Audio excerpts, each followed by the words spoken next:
So here's a quick primer on how to do GI. So I'll go over some of the steps that I. So the first step would be to review the. Try to figure out if it's a screening or surveillance procedure or if it is a diagnostic procedure. A quick cursory review of the chart should be enough for you to get that assessment. Basically, you're trying to see if there's any previous pathology, procedure reports, also reviewing any previous HNP that when you look at the chart, it becomes easier if there is adequate documentation, particularly in the chart review area, of any previous pathology and description of such pathology. It makes it easy without you having to click through each of these pathology reports to if it is a upper GI biopsy or if it's a colon biopsy or if it's a polyp. So I would encourage everybody as pathology comes back to put it in the charts review section. If it's a TA, multiple TA with dysplasia, SSL with dysplasia, without dysplasia, and when I think the recall should be. I'm going to give two examples over here. If you see the ones in the blue, it's easy for you to know what the risk assessment for the patient is. On the other hand, if you look at the ones in red, it is hard to know what the biopsy actually may show. You have to double click on this to review the biopsy. It just saves time if you do it proactively. So after you review initial cursory, I try to fill out the preliminary data in the procedure report section itself. So step 2 is to fill out the preliminary data in the procedure. The way I do this is by clicking the procedure, and when the screen opens up the expanded, I try to fill out as much of this as I possibly. There are 3 columns in this that are mandatory. The procedure report cannot be signed off without filling these 3 mandatory columns. These are marked with an asterisk, and they are the colonoscopy type, the risk assessment, and the quality of preparation. These have to be filled out in every single. If you think the patient is here for an average risk screening examination, you can click on screening and you can choose to either fill out the quality of preparation ahead of time if you anticipate the preparation to be good, or you could come back and do it at a later point after you're done with the procedure. On the other hand, if you think the patient is here for a high-risk surveillance examination, you have to fill out a few more areas to justify why the patient is coming back at a sooner time. Unfortunately, the reasoning in this form does not carry forward into the GIQUIC module, so that part will have to be repeated again. But getting the colonoscopy type and risk assessment done over here makes it easy for the subsequent. The other part that you could potentially fill is whether you are participating in retroflexion. I try to do it on every procedure, but if you're not able to, that's fine. This is not a mandatory. Of course, make sure you click. And then the next step is to proceed with finishing the pre-procedure H. In the pre-procedure HNP, Joel, the indication becomes super. The indication is made up of 2 parts. One part is for billing, the other part is. You can pick any of the diagnoses in the patient diagnosis section which have ICD-10 codes associated with them. Of course, you want to pick some code that is appropriate for the patient that you are currently doing the. This could be family history colon polyps, could be benign polyps, could be personal history polyps. On the quick part of things, go to the Indications tab and look for the folder that says GIQUIC Indications. That is the one that is shown. If you expand it, you'll see several indications that are appropriate for GIQUIC. Make sure you pick one of the indications to come over into the indications representative. It should look something like this. So you have one indication, which is the ICD-10 code, which goes bill, and the other indication is for the GIQUIC metric. If you only click one of them, the ICD-10 code does not go in super bill. If you only click the polyp one, it does not satisfy GIQUIC. So you then proceed with doing the HPI section, and there are several options that you pick from.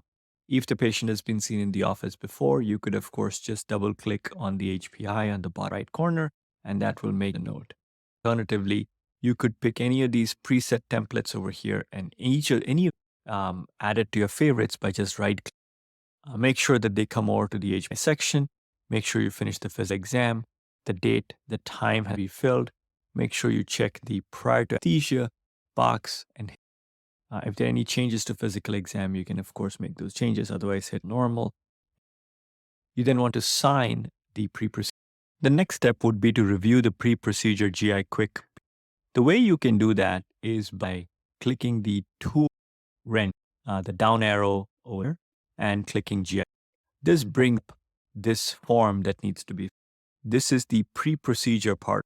If you have already picked risk assessment on the procedure tab from before, it will carry forward. If it's an average risk, the average radio box will beat, and you don't have to do.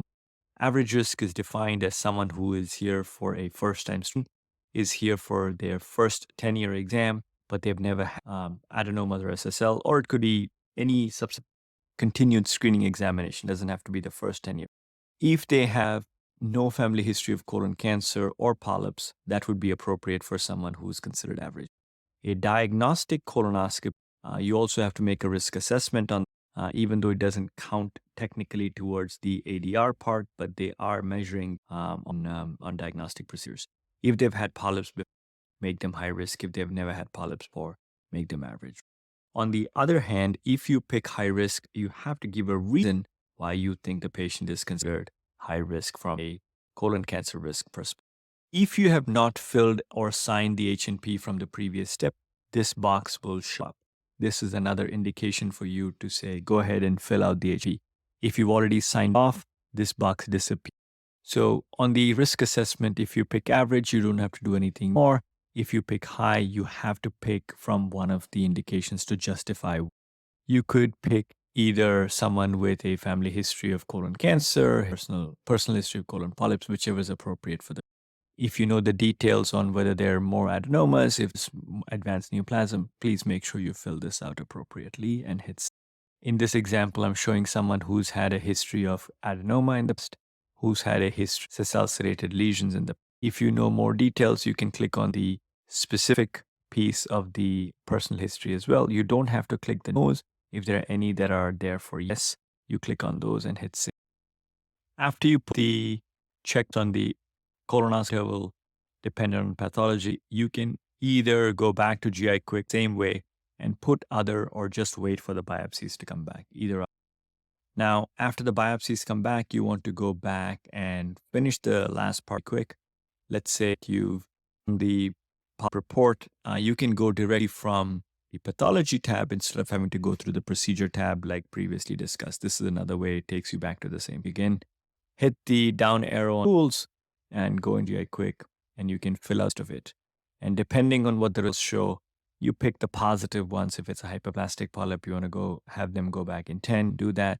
If there's a history of adenoma, you pick whichever is appropriate, and the down arrow over here gives you the timeline you want the patient back. The one caveat I would add to this is if you are taking out a large polyp and you want the patient to come back in 6 to 2, make sure you pick piecemeal polypectomy on the polypectomy ribbon. That gives you the flexibility to bring the patients back at a sooner timeline. If you don't click piecemealectomy, there's no way for GIQUIC there. This was a large polyp that was removed in pieces, a single piece. So please make sure you use that feature. That gives you more flexibility to bring them back at a sooner timeline. Of course, after you put the timeline, if it is something that you did not expect, for example, lymphoid, you can click, you can add the other box and put it in over there and then recall to whatever.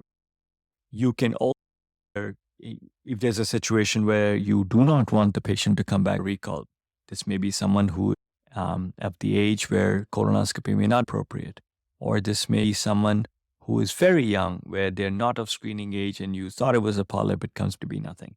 You can pick none on them, none on the drop-down box. That is also totally.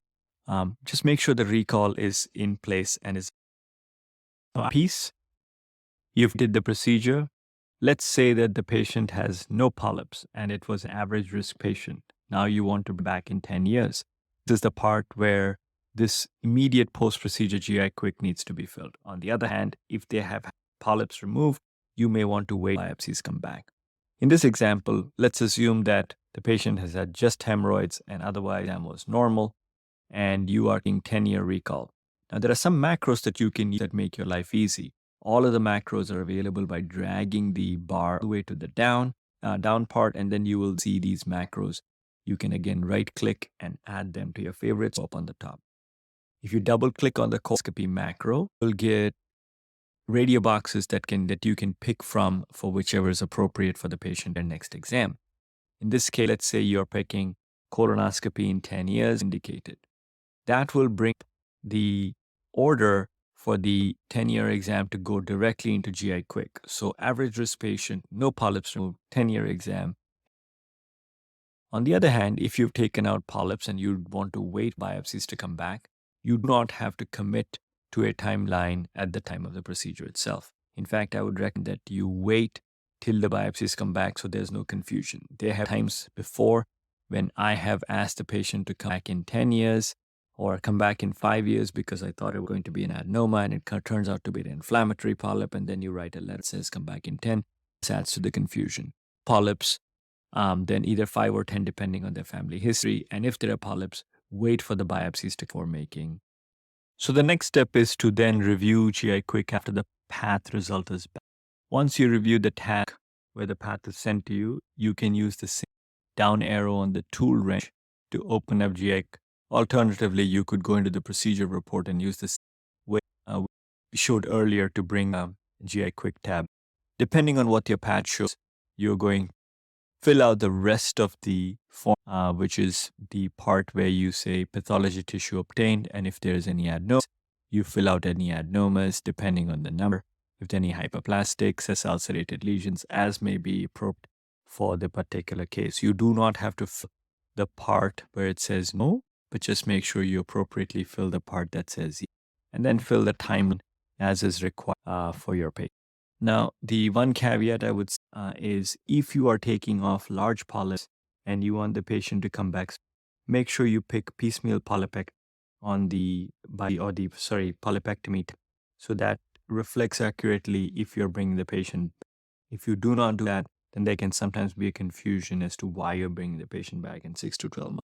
Make sure you pick down arrow on the colonoscopy recall and pick a timeline that is appropriate. And then you want to verify that the timeline is appropriate in terms of where the recall is actually being. Now, in some situations, it may end up being that you thought it was a polyp, but it turns out to be a lymphoid aggregate. Just make sure you appropriately use the other box to fill out any discrepancies that may have been from what your initial impressions. It is okay to use this as a free text tab. If you take random colon biopsies for diarrhea, that'd be another place where you could. Now, some people would say that if you take random colon biopsy, you should say no pathology obtained, because that's not necessarily something that's a quality measure. I just think it makes it a little confusing when you say when you do take some pathology and you are saying no over here. The question does not ask if a polyp was removed. It asks whether pathology tissue was removed. The next step is to verify that the recall is in place. And the way you by clicking on the tab on the left hand says recall.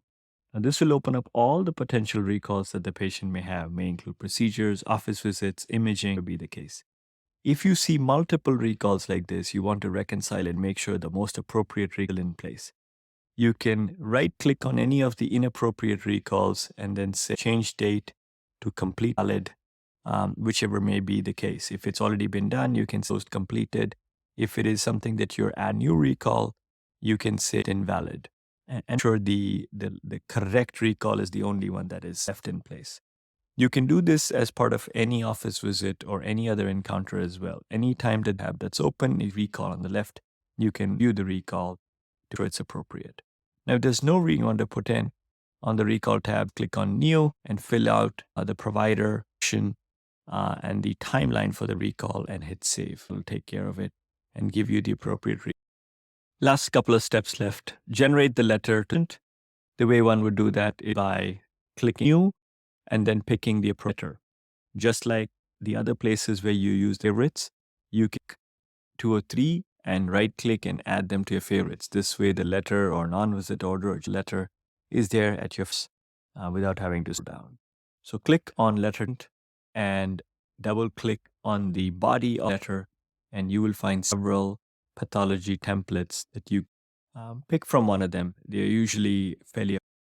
In this case, we're picking patients who may have small adenomas, and then we're bringing them back in 5 years. So you can use that, and then hit prompt.